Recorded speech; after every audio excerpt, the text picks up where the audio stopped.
한 번은 제가 가계약금을 넣고 이 물건 드디어 잡았다 이러면서 기다리고 있었는데 그분이 안 오시고 전화로 2억 더 주지 않으면 계약서를 쓰지 않겠다. 그 후에 그 아파트가 30억짜리 아파트가 되었습니다. 이런 일이 벌어지는 게 바로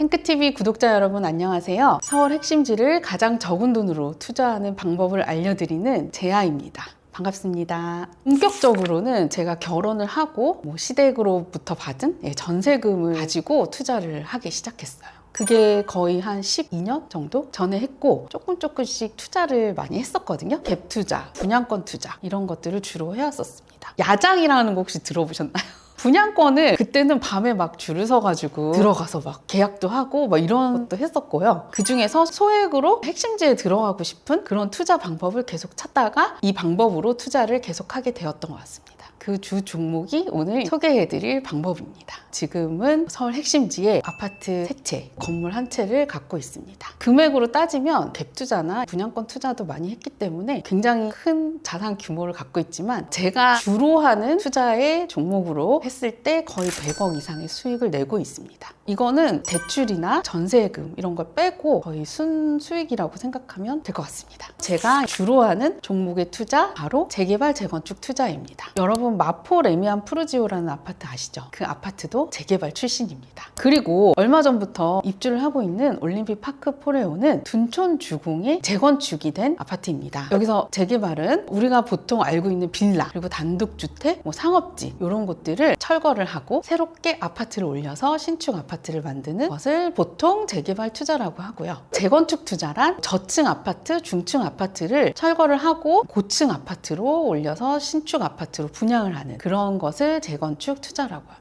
여러분이 앞으로 부동산 투자를 하기 위해서는 반드시 알아야 되는 부분이 바로 이 재건축, 재개발 투자입니다. 한강변의 반포 아파트나 압구정 아파트 이런 것들이 요새 8사 기준으로 얼마를 하는지 알고 계시죠? 거의 45억, 50억 막 이런 말도 안 되는 숫자의 금액들이 지금 신고가를 계속 찍고 있습니다. 그런데 우리는 거기 너무 들어가서 살고 싶습니다만 그 돈을 다 내고 들어가기는 너무 힘듭니다. 돈이 있는 사람들도 힘들어요. 그러면 우리가 핵심지에 들어가고 싶다 혹은 노후를 생각했을 때 나도 저런 곳에 살아보고 싶다 했을 때 우리가 큰 돈을 들여서 진입을 하는 것보다는 제가 투자한 이 재개발 재건축 투자를 통해 가지고 들어가는 방법이 거의 유일하다고 볼 수 있습니다. 어떻게 하냐고요? 바로 적은 돈으로 먼저 깃발을 꼽는 거예요. 화폐 가치가 더 떨어지기 전에 가고 싶은 곳에 적은 돈을 들여서 노후화된 건물을 사는 거죠. 먼저. 그러면 40억, 50억이 있지 않다 하더라도 적은 돈으로 선점을 할 수 있습니다. 서울은 오래된 도시이기 때문에 노후화된 건물들이 너무너무 많습니다. 그리고 노후화된 지역도 아직도 너무너무 많습니다. 건물들이 나이를 먹어가기 때문에 노후화는 계속 진행이 되고 있고요. 대규모 택지 개발이나 이런 건 거의 불가능하기 때문에 이런 노후화된 건물들을 철거하고 신축으로 만드는 작업들은 우리가 늙어 죽을 때까지 계속 될 것입니다. 그 중에서도 제가 이왕 같은 돈이면 핵심지를 우선적으로 투자를 하라고 말씀드린 이유는 돈이 되기 때문입니다. 제가 앞서 말씀드렸듯이 굉장히 많은 투자의 종류들을 다 해와 봤는데요. 재개발 재건축 투자는 제가 했던 어떤 투자 방법보다 가장 높은 시세 차익을 저에게 주었습니다. 특히 재개발 재건축이 완료됐을 때, 즉 신축 아파트가 되었을 때의 그 부동산 가치는 굉장히 급격하게 상승을 하더라고요.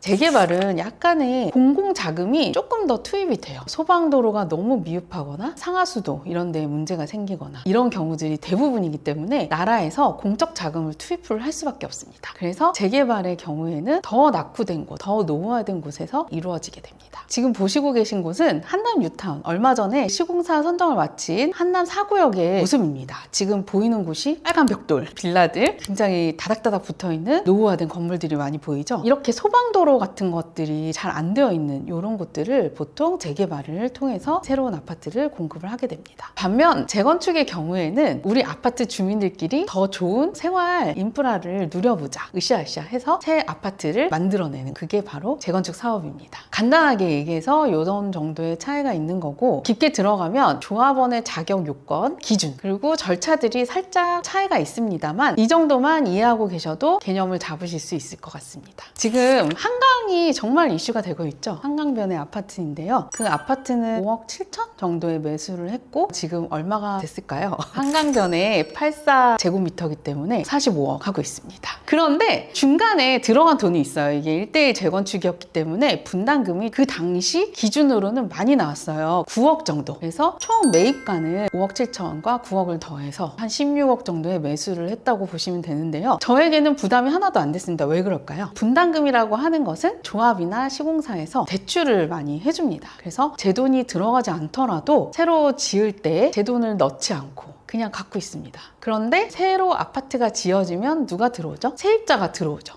세입자가 전세금으로 그것을 다 그냥 내줬습니다. 그래서 지금은 그냥 보유를 하고 있고, 또 하나 잘한 투자 중에 하나는 핵심지 투자 중에 하나인데요. 저희 부모님과 함께 단독주택을 구입을 했습니다. 매수는 10억 정도의 대출을 끼고 매수를 했기 때문에 4억 정도 투자를 했습니다. 그 단독주택 하나는 저희에게 큰 수익을 안겨다 주었는데요. 84제곱미터의 하나 아파트와 59제곱미터 아파트, 이렇게 두 개의 아파트를 만들어 주었습니다. 재건축이 굉장히 활발히 잘 진행이 되어서 저희가 투자하고 나서 3년 반이 지난 시점에 시세가 40억이 되었습니다. 3도심이라는 게 있습니다. 그러니까 직주 근접이 되어 있는 곳을 딱 지정을 해서 3개 정도가 나오는데요. 제가 실은 강의 때 수강생 분들께 이런 모양을 보여드립니다. 서울의 한복판에 이런 세모 모양의 도심지가 형성이 되어 있습니다. 제가 말씀드린 이 삼각형은 종로와 중구 그리고 광화문이 있는 서울 도심 중심지가 가장 북쪽에 있고, 그 다음에 영등포 YBD라고 하죠. 그 다음에 강남 업무지구, 여기가 초핵심지고요. 삼각형 안에 용산이 들어있죠. 용산도 같이 초핵심지가 되는 것입니다.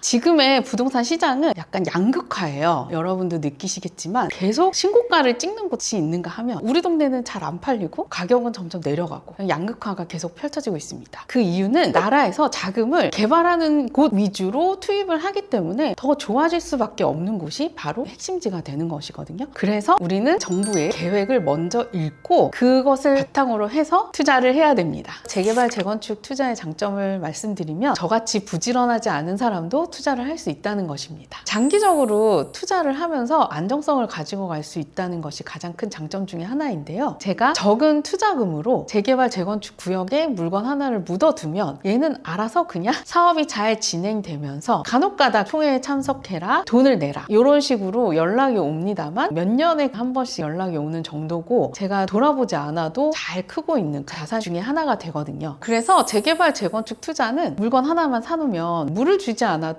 잘 자라나는 돈나무와 같습니다. 반대로 재개발, 재건축에는 리스크가 존재합니다. 재개발, 재건축 투자는 기본적으로 5년 이상 투자를 한다는 생각으로 들어가야 되는 장기 투자입니다. 이 장기간 투자로 인해서 만약에 사업에 문제가 생기거나 정비 사업이 잘 굴러가지 않을 경우에는 시간이 늘어지게 되고 그 시간은 결국 분담금을 더 많이 내야 되는 그런 상황이 생기거든요. 이를 대비하려면 긴 시간 동안 자금 운용 계획을 잘 세우셔서 접근하시는 것이 좋습니다. 조합에서 만약에 운영을 잘 하지 못한다면 다시 앞전 단계로 돌아오게 되거나 절차가 꼬여서 또 장기간 투자로 이어지게 되는, 그러면서 경제적 손실을 가져오는 결과도 나타낼 수 있으니 조합이 운용을 잘하는 조합인지 아닌지도 꼭 체크를 해봐야 됩니다. 굉장히 많은 절차들이 있는데 중요한 절차를 제가 앞글자만 따서 알려드리곤 하는데요. 제 건축의 경우에는 안추조사관이라고 합니다. 안전진단, 추진위원회, 조합 사업시행인가 관리처분인가, 이렇게 안추조사관이라고 외우라고 합니다. 보통 아파트를 안전진단을 해서 통과가 돼야지만 이 정비구역으로 지정이 되고, 그러고 나서 조합을 설립을 하고 쭉 사업을 이어나가는 건데요. 굉장히 중요한 이 5가지 단계를 알고 있어야지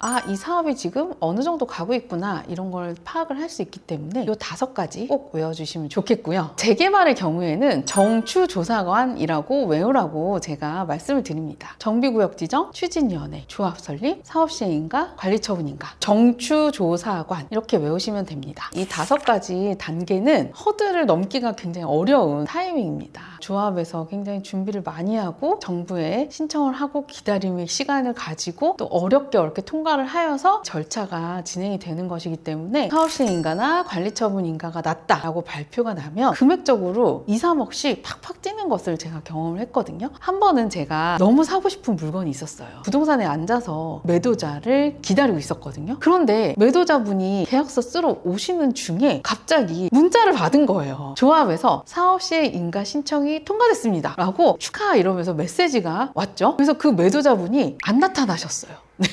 저는 이제 계약서를 쓰려고 가계약금을 넣고 계약서만 쓰면 된다고 이렇게 너무 기쁜 마음에 이 물건 드디어 잡았다 이러면서 기다리고 있었는데 그분이 안 오시고 이제 전화로 말씀을 하셨죠. 2억 더 주지 않으면 계약서를 쓰지 않겠다. 가계약금을 비록 2배를 돌려받긴 했습니다. 가계약금이 6천만 원이었거든요. 근데 6천만 원의 2배인 1억 2천을 바로 싸주시더라고요. 6천만 원의 공돈이 생기긴 해서 굉장히 기분이 좋긴 했지만 그 후에 그 아파트가 30억짜리 아파트가 되었습니다. 그걸 놓친 것이 너무너무 한이 되고 그 앞을 지나갈 때마다 아 저거 내가 진짜 꼭 들어갔어야 되는데 라는 생각을 꼭 하게 됩니다. 원래 매도자 분께서는 6천만 원을 저에게 주긴 하셨지만 6천만 원보다 훨씬 큰 수익이 있다고 생각을 하셨기 때문에 매도를 안 하겠다라고 하신 거죠. 이런 일이 벌어지는 게 바로 재개발 재건축 투자입니다. 사업시행인가 통과, 관리처분인가 통과 이렇게 메시지가 딱 오는 순간 어떻게 된다고요? 2억 3억은 그 자리에 뜁니다. 금액이 좀 큰 핵심지의 재개발 재건축 같은 경우는 4, 5억 뛰는 것도 이제 일도 아니죠. 특히 이번에 1기 신도시 선도지구가 발표됐는데요. 정비구역 지정이 됐다거나 이런 것도 전혀 아니고 너희들을 정부에서 먼저 빨리 되게끔 도와주겠다라는 그 발표만 했는데 그 아파트들이 하룻밤 사이에 3억, 4억씩 급상승하는 결과가 있었습니다. 그런 게 바로 재개발 재건축 투자고요. 그래서 이 5가지 허들, 절차를 꼭 알아두셔야 합니다. 5가지 단계 중에서 정비구역 지정이나 안전진단 그리고 추진위원회 단계에 투자를 하는 것을 초기 투자라고 합니다. 이 경우에는 초기 투자금이 굉장히 적게 드는 장점이 있어요. 그런데 이게 정비 사업이다 보니까 사업이 잘 되지 않은 경우에는 사업이 기간이 늘어나게 되고 내가 투자한 투자금을 회수를 못하게 되는 기간이 굉장히 길어질 수 있는 시간적인 리스크가 있습니다. 사업 시행 인가 즈음에 투자하는 것을 중기 투자라고 볼 수 있는데요. 실은 제가 가장 좋아하는 투자 방법이기도 합니다. 사업 시행 인가가 나고 관리 처분이 나기 전에 들어가는 것이 시간적으로도 가장 결실을 빨리 맺을 수 있는 투자 시점이기도 하고요. 너무 많은 돈이 투입되지 않고 적당한 투자 금액으로 투자를 할 수 있는 그 시점이 바로 사업시행인가와 관리처분인가 사이에 투자를 하는 것입니다. 그리고 일반 분양 즈음에 조합원 물건을 사는 경우가 있습니다. 그 경우를 완전 말기 투자라고 볼 수 있는데요. 그때는 거의 제값을 주고 산다고 생각을 하시면 됩니다. 즉 재개발 재건축 투자는 투자 시점이 뒤로 가면 뒤로 갈수록 투입되는 금액은 커지고 대신 기다리는 시간은 짧아지는 그런 투자 방법입니다. 올해 좀 주목해봐야 될 유망한 구역은 청량리 구역들 좀 찾아보시면 좋을 것 같고요. 그리고 노량진 구역들도 주목해서 보시면 좋을 것 같고요. 청량리는 3도심 7 중심지에서 보시면 청량리도 굉장히 크게 이렇게 표시가 되어 있거든요. 그것을 참고해서 보시면 되겠습니다. 더 싼 구역을 찾으시는 경우에는 가로주택 정비사업을 보시면 좋은데요. 핵심지 안에서도 가로주택 정비사업이 있습니다. 얼마 전에 저희 수강생분이 하나 매수를 하셨는데요. 초기 투자금이 방배동임에도 불구하고 5억, 6억 정도로 들어갔어요. 그러니까 초핵심지를 진짜 싸게 들어가신 경우죠. 이 경우는 재건축이 되는 그 옆에 붙은 가로주택 정비사업을 전세를 끼고 투자를 하신 경우인데요. 물론 초기이긴 하지만 그래도 완성이 되면 84 기준으로 해서 신축 아파트로 30억이 넘어가는 그 초핵심지를 5억 7천의 금액으로 투자를 하셨다는 게 굉장히 좋은 예인 것 같습니다. 사회 초년생 분들이나 재테크를 처음 시작하시는 분들에게 3, 4, 5, 6억이 굉장히 큰 금액으로 느껴질 수 있다는 거 잘 압니다. 하지만 핵심지를 그래도 가장 싼 가격에 3, 40억이 없는 저희가 투자하기 가장 좋은 방법이 바로 이 재개발 재건축 투자이거든요. 완성되면 30억이 있어야지 들어갈 수 있는 곳을 미리 선점하여서 5, 6억에 들어갈 수 있는 그런 방법이라고 생각해 주시면 되겠습니다. 오늘 제가 재개발 재건축 투자에 대해서 간단하게 좀 소개를 해드렸는데요. 어떠셨나요? 금액대가 좀 높다고 느껴지시고 또 용어나 절차 같은 게 조금 어렵다고 느껴지실 수 있다는 거 잘 알고 있습니다. 하지만 방법을 아는 것과 모르는 것은 정말 많은 차이를 가져옵니다. 공부를 확실히 안 하고 투자를 했을 경우에 예를 들어서 어디가 좋다더라, 누가 좋다고 한다더라 그렇게 투자를 하시다 보면 굉장히 긴 시간 투자금을 묶여서 고통을 받으실 수도 있고 또 대출금이나 이런 것들 때문에 이자에 또 허덕이면서 사실 수도 있습니다. 그래서 꼭 공부를 충분히 많이 하시고 나에게 맞는 핵심지를 찾아서 그 핵심지에 적은 돈으로 진입하는 것을 목표로 하여서 투자를 하시기 바랍니다. 그래도 어렵다, 그래도 모르겠다 하시는 분들은 재개발, 재건축 쉽게 알려주는 저 제아가 있습니다. 저에게 오시면 됩니다. 우리가 또 한강변에 한번 살아봐야 되지 않겠습니까? 종잣돈을 모으는 시간도 충분히 가지시고 종잣돈으로 똘똘한 한 채 먼저 선점하시고 이렇게 투자를 해 나가신다면 언젠가는 초핵심지에서 만나실 수 있을 것 같습니다. 지금까지 재개발, 재건축 쉽게 알려주는 제아였습니다. 감사합니다.